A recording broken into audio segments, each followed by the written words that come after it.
Hi everyone, welcome back to my channel. As you probably realized, English is a very inconsistent language, phonetically speaking. In other languages, the same combination of letters may be pronounced exactly the same in every scenario. But that's not the case in English. The same letter combination can be pronounced differently depending on the word it is in. In today's video, I will explore several groups of letter combinations that can often be confusing for English learners.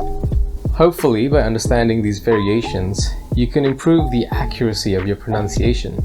So, let's get to it. The first combination is OUGH, and this is a common example to illustrate the inconsistencies of the English language.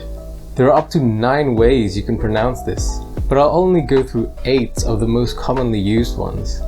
It can be pronounced as a short vowel, a long vowel, or a diphthong. The first variation is found in the word thorough.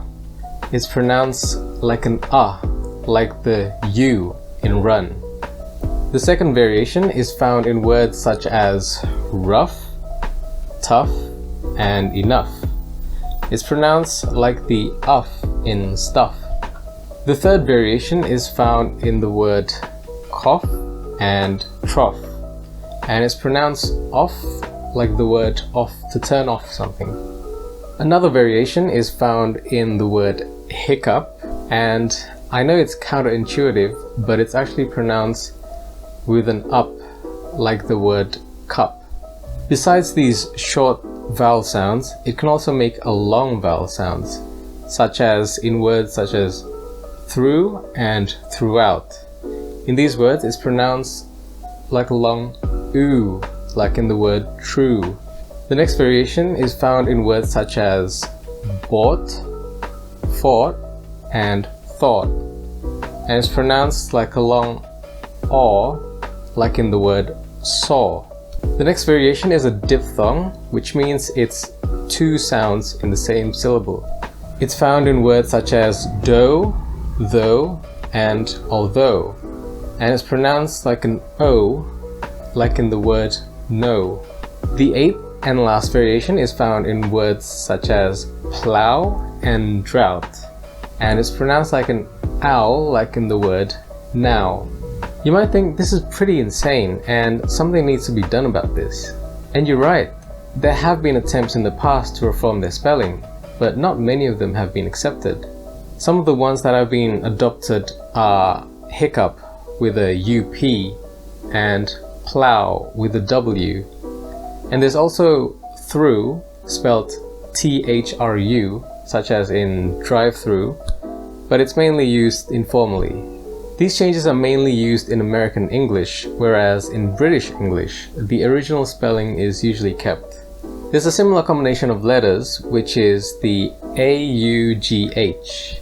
When you look at the words laughter and daughter, these are practically the same words, the only difference is in the first letter, but they're pronounced completely differently. Laughter is pronounced with a long R, and the GH is pronounced like an F.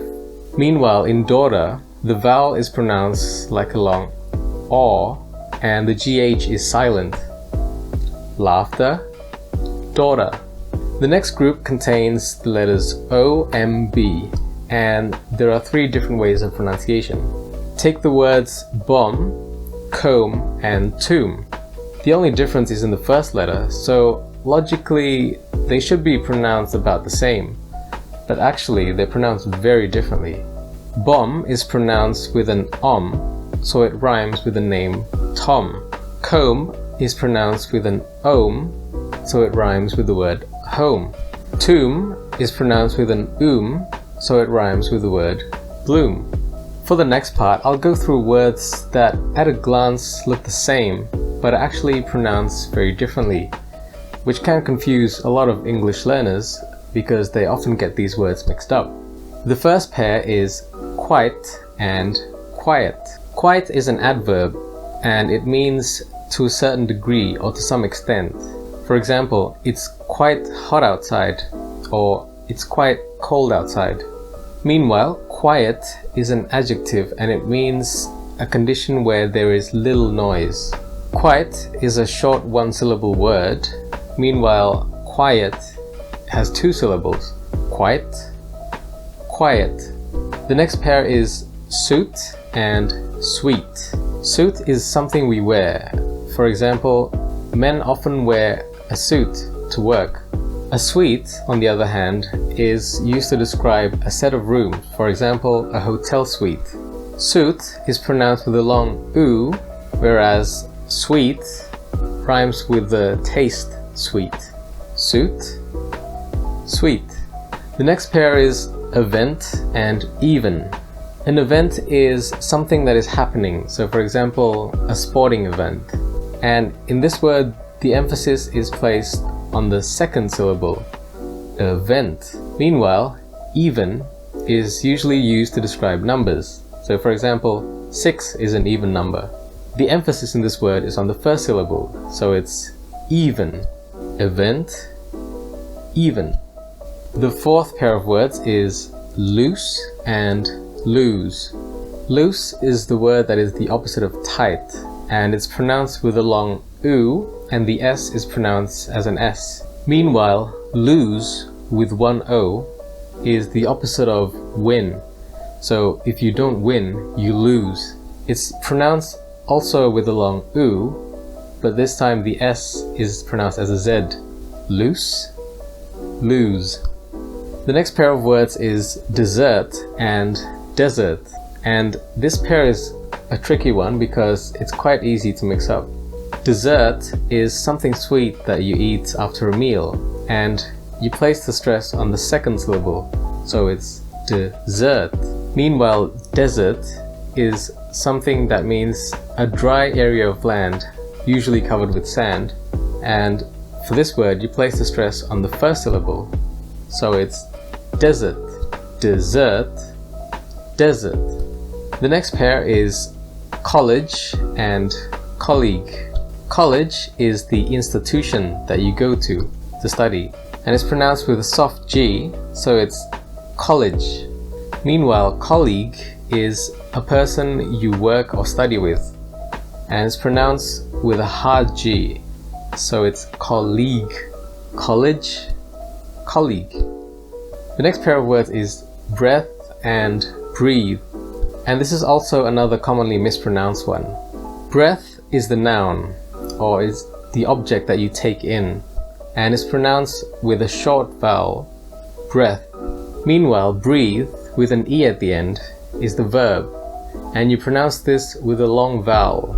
So you breathe, or you take a breath. Breath, breathe.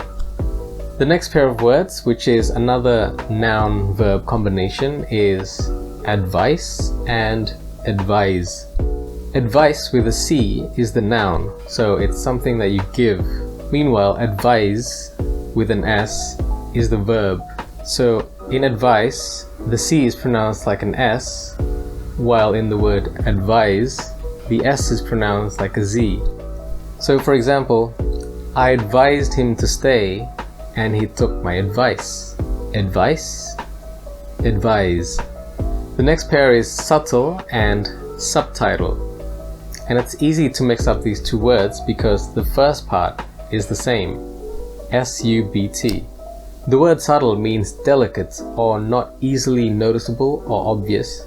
In this word, the B is silent, so it's not subtle, but it's subtle.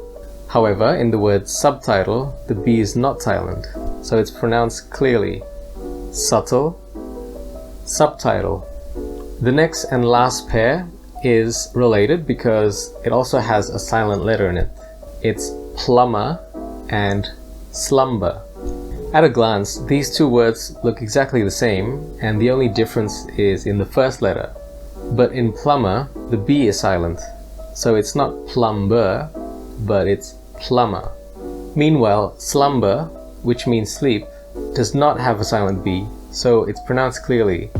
Slumber. Plumber, slumber. So that's it for today, guys. I hope you've gotten a better understanding of letter combinations in English. If you found today's video interesting, please give it a like and share it with your family and friends. Also, if you haven't subscribed, please press the red button below to get updates on future content. Thank you very much for watching. I'll see you in the next video. Bye!